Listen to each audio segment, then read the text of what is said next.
From our state capitol newsroom tonight, for the first time since 1978, the bust of a former Confederate general and Ku Klux Klan Grand Wizard will soon no longer sit in the Tennessee state capitol.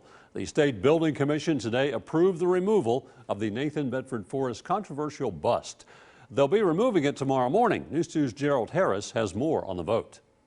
The final vote to remove a bust of a former Ku Klux Klan leader and Confederate general who directed the massacre of surrendering black Union soldiers was not unanimous. Governor Lee, how do you vote? Aye. Governor McNally, how do you vote? No. Speaker Sexton, how do you vote? The speakers of the Tennessee House and Senate voted against the removal of the Nathan Bedford Forrest bust. Governor Bill Lee voted in favor of removal. I won't say I'm disappointed. I would just say that I'm hurt. But despite the objections from the legislative leaders, Senator Gilmore says she's hopeful the state could move forward with no one standing in the way of the bust coming down. I think it means a lot to Tennesseans, not just black Tennesseans, but I think that there are a number of white people who also recognize that Nathan Bedford Forrest should not be celebrated. And civil rights activist Justin Jones says this was a moment built on the backs of decades of work to remove the bust.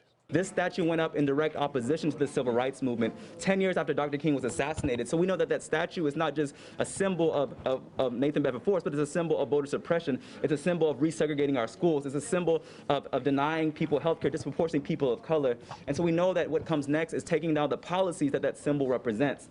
In Nashville, I'm Gerald Harris.